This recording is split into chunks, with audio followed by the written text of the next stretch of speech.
For more on Gaza's healthcare crisis, joining me is Dr. Mads Gilbert. He's a professor of emergency medicine at the University of Tromso in Norway. He's also been working in Gaza for the past 20 years. Dr. Gilbert, it's always good to have you on the News Hour. Firstly, I'd just like to get your reaction to what's happening at the Al-Awda Hospital right now. Deeply concerning for medical professionals there, as well as the patients and civilians still inside. Yes, absolutely. And I'm happy that TRT is focusing on Al-Awda Hospital.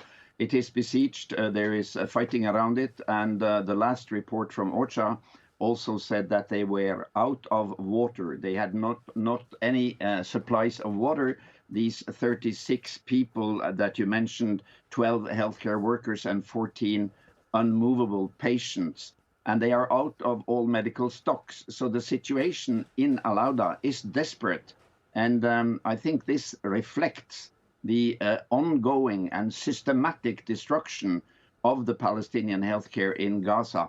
And by the way, now also expanding to the West Bank, where Jenin General Hospital has been attacked and doctors have been killed, and they're under siege too. So it is a desperate situation for the healthcare system in Gaza.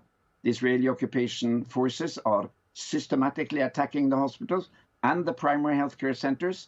And with around 80% of the territory of Gaza now being evacuation zones, they have also lost access, according to UN, to 4 hospitals in the north and 4 hospitals in the south, because they are within these perimeters that are defined by the Israelis as evacuation zones.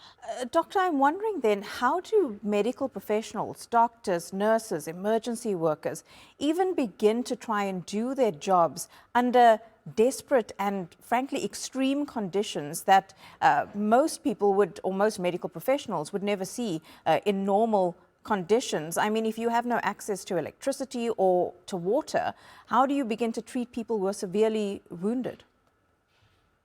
We don't have any of these experiences in the global north, in our well-organized, rich societies.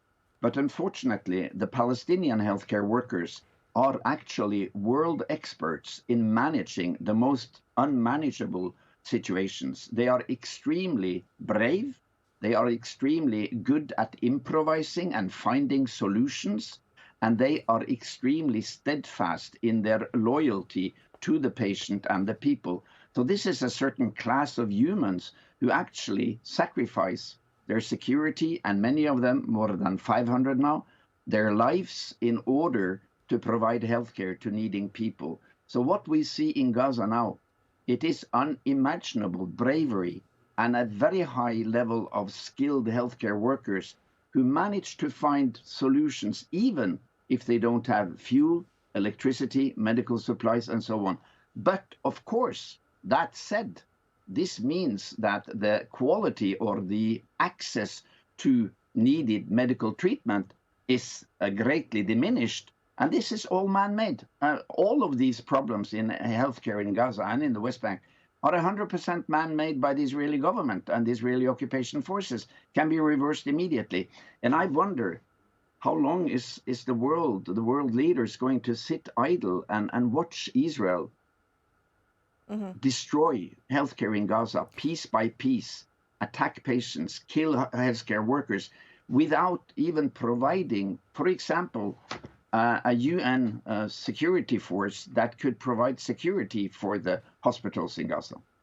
What then is your message to the world leaders, especially as someone who has worked in the enclave for 20 years? You've seen what's happened there. This is not the first war. It's arguably the worst, with over 35,000 people killed. What is then your message to the world, which does seem, as we've seen from the recognition of the Palestinian state from some Western countries just over the last few days, that there is a spotlight on Gaza, that people are becoming more of the situation now, and also the historical context that has led to this?